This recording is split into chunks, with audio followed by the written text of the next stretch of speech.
Hello and welcome back to my channel. Today's video is something I've wanted to do for a while, which is a day in the life of what I do actually for a living, which is marketing. I've been at the company for 4 months now, and just to give you a bit of a background, I've come in to look after and lead the marketing for one brand that we are launching. Well, it's already launched, but I've come in to lead the marketing for it. So it's a US company. We do have UK presence and European presence, and I am sort of part of the European head office. I'm reporting to the director of marketing for Europe, and I am leading the brand that I've been assigned as a marketing manager.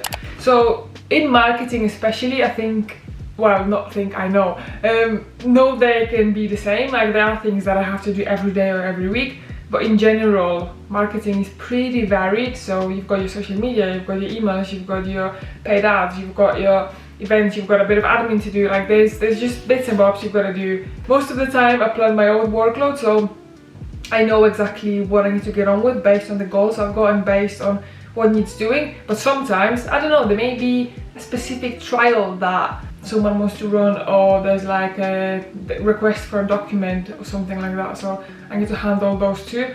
So in terms of my workload, I organize everything in Trello.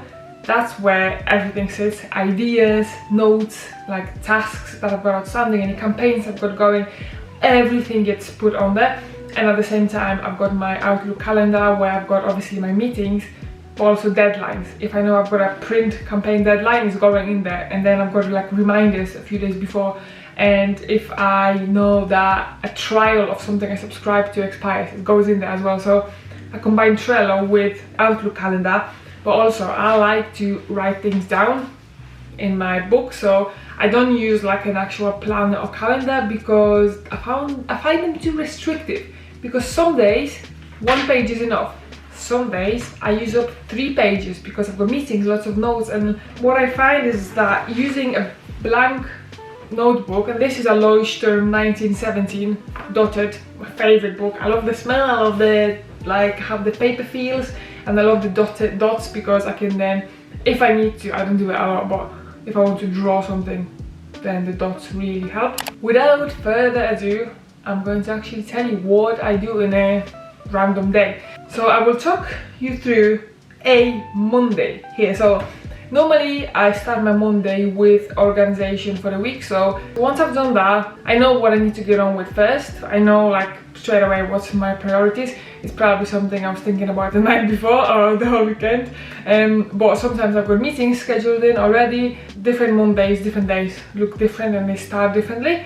So on this particular day, once I've done my weekly organization, then my priority was to review and sort of do bits and bobs around an event that happened on a Saturday. What I did was I looked through the numbers, so attendees, cost per attendee, how we did in terms of like the goals we had at the event in terms of purchases, and like look at all the numbers and evaluate, and especially compare it to an event I did previously. So I run all the numbers, and I got the content from the photographer already. I had videos and I had some photos, so I went and scheduled some posts about it just to put the word out there. I also caught up with the event planner, so she sort of ran me through how it went, what she found worked, what didn't work, and just like a general feel of the event. And I can take those learnings combined with the numbers I ran to make the next event even better. And that is like a big part of marketing. Like, you need to always evaluate and learn and try and improve, and even if something doesn't work, it's okay as long as you do it better next time. Then I had a meeting with a company that is building an online platform for me. I won't go into detail what it's about because it's like for internal client use, but it's marketing focused, so I needed to facilitate some things for me in marketing. So I had a catch up with them in terms of where they're up to, what they need from me, what's outstanding and all that. And then after that I started working on a campaign that was due to be launched at some point that week. It was an online campaign on social media. I had all the creatives ready, I had the copy, everything was set up, so it was just a case of getting online and getting everything uploaded and actually launching the campaign. So I did that. Speaking of campaigns, there was another campaign that I set up the week before. It was on LinkedIn, it was on paid LinkedIn ads, and I just went in and checked in with it, like saw how it's doing, whether anything needed tweaking or amending, or whether it needed switching off completely. Sometimes that happens.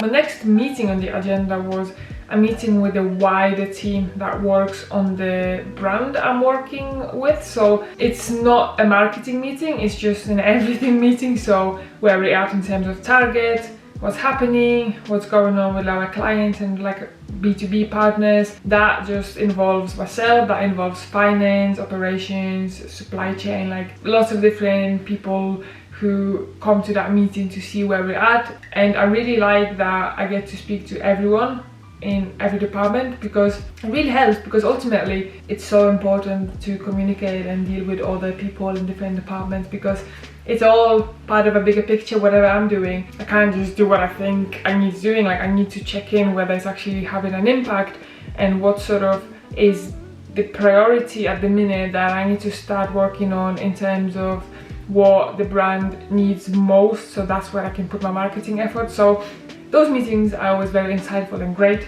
Then I did some admin, so there were some invoices I had to send back and forth, some emails that I need to reply to, and very often I open an email, it's not just a case of replying, but there's something I need to do and then reply, or there's things that I'm working on and then I need to notify people of things. So things like that, I don't just do them once a day, I do them a couple of times a day, but I've got them as a bullet point on my to-do list to make sure before I finish the day, I check in and make sure everything's done for the day. That is a priority. Another meeting of the day was just like an ad hoc call with my director. So there were some things that we needed to catch up on. So we just got on Teams and chatted through whatever we needed to chat through. My last meeting of the day was with someone from the finance team, because I needed to learn something on a specific piece of web software that I need to use for when I'm like spending money.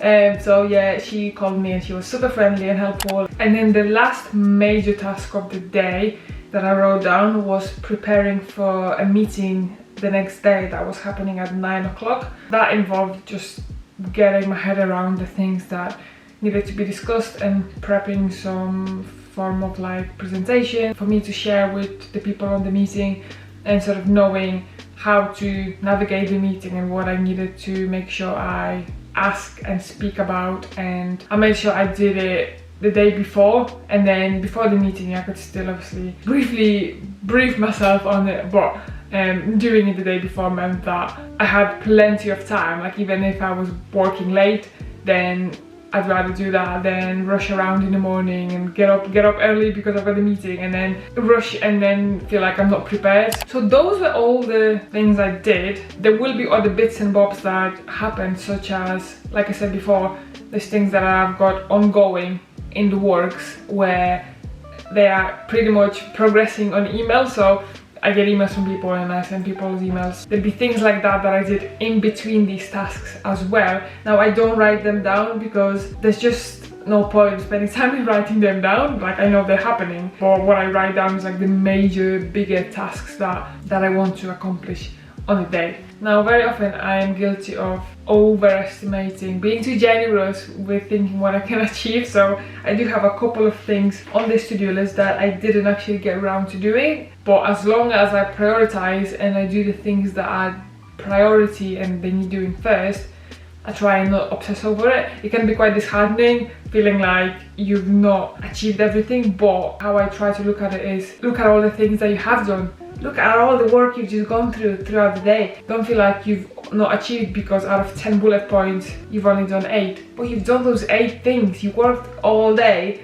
Don't stress over those 2 things. If you didn't do them, that means they were the least priority and they could wait for the next day or later in the week, and they'll be fine, because if they were super important, you would do them first. So I think that's it for this video. Let me know in the comments if you've got any questions about my job or marketing or anything really. Feel free to ask me, and if it's something I can't tell you, I'll just say sorry, I can't share that. So there's nothing really that you can't ask in the comments, so feel free to do that. If you enjoyed this video, if you found it helpful, make sure to leave a like and subscribe so that you don't miss any of my new videos. Other than that, thanks for watching, and especially if you made it all the way to the end, yeah, hopefully I'll see you in the next video.